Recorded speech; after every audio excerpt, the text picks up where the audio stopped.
Tonight, we're embarking on a journey that requires a total shift in how you experience the world. I want you to settle in, take a deep breath, and just let the outside noise fade away. This video is not for reality, but for imagination. If you are watching now in the quiet of the night, put your phone aside, close your eyes for a moment, and let the words paint the pictures inside your mind. Don't think too much about whether this is real or not, for in this video, imagination is what leads the story. Okay, so we are looking at a literal culinary tragedy here. There's a dish so seemingly simple that the entire ingredient list fits into a single sentence. It's a dish that Rome has been preparing for over 2 millennia.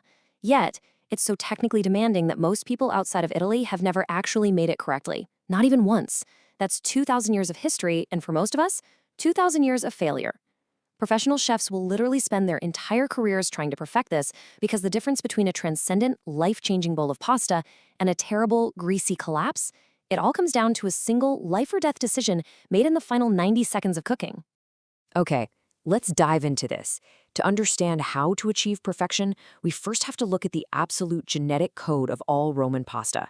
Long before Marco Polo ever set foot in China, ancient Roman shepherds, moving their flocks between mountain pastures and lowlands, carried provisions that had to survive a grueling journey.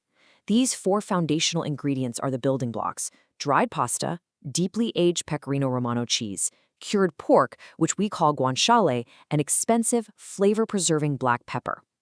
Every single great Roman pasta dish is just a variation of these 4 elements. Cacio e pepe, that's just the pure expression of pecorino and pepper. You add guanciale, you get grisha. Add an egg, and you have carbonara. But here's the thing, having the right ingredients is only a fraction of the battle.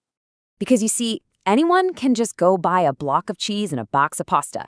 But what no one knows is that the true magic of this dish doesn't happen on the cutting board. It happens at a microscopic level deep within the pan. We are talking about the starch-fat emulsion. When you boil pasta for 8 to 12 minutes, the water left behind is no longer just water. It becomes this heavily concentrated bath of dissolved starch. When this cloudy, starchy water comes into contact with melting cheese, a miraculous chemical partnership occurs. Think of the starch molecules as a friendly bridge. They reach out, grab the fat droplets being released from the melting cheese, and hold them perfectly suspended in the water. This is exactly what creates that luscious, creamy, deeply luxurious sauce without using a single drop of heavy cream. Without this starchy bridge, the cheese will either clump into a terrifying rubbery mass or separate into a sad, greasy puddle. So the pasta water isn't just a liquid, it is literally the ultimate binding agent. So the crucial point is this exact temperature window. Cheese added to pasta exists in a terrifyingly narrow margin between 2 failure states.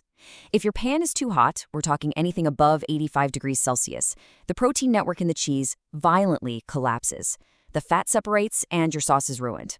If it's too cold, below 60 degrees, the cheese just sits there in sad, uneven clumps. But right here, right in this sweet spot between 65 and 75 degrees Celsius, the cheese protein relaxes beautifully. It flows smoothly, allowing that starchy emulsion to hold everything together.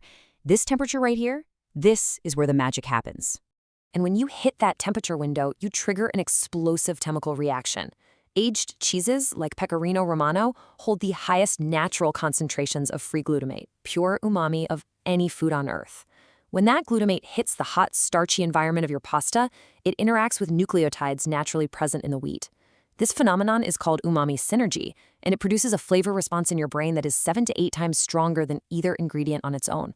That's an 8 times flavor boost, just hidden in plain sight.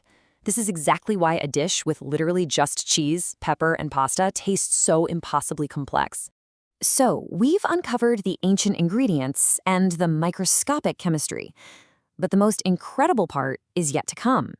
Because even with the perfect emulsion and the ultimate flavor boost, if you pair the wrong cheese with the wrong pasta shape, the entire architectural integrity of the dish completely falls apart. And this brilliantly illustrates the science of surface area.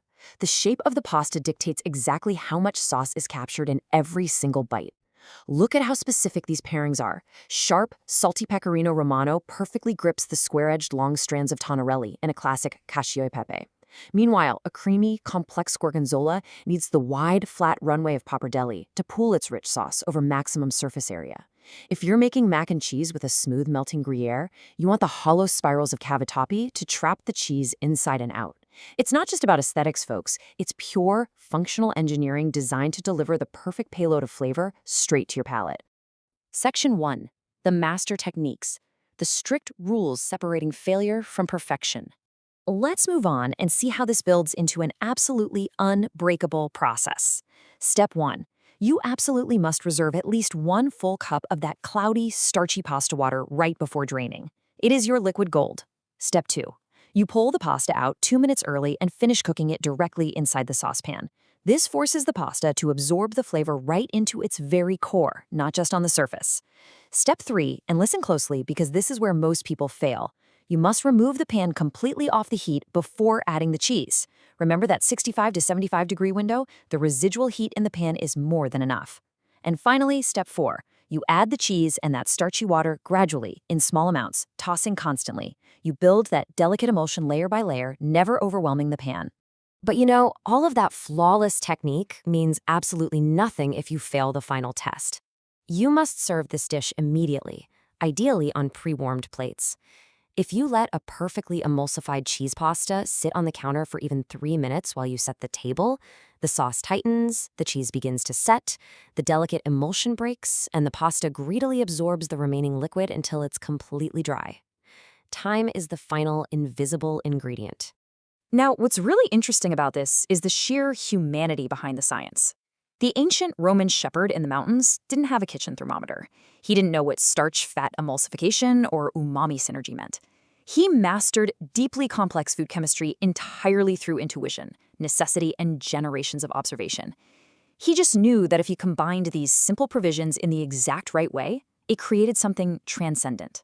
Something that made the end of a long, grueling day completely worthwhile.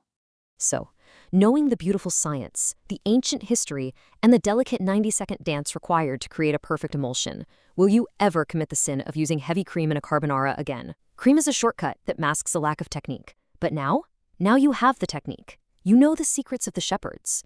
If you found this explainer eye-opening, please share it immediately with anyone you know who is still making this ancient, beautiful dish the wrong way. Thank you for using your imagination with me today. And hey, enjoy making the best pasta of your life.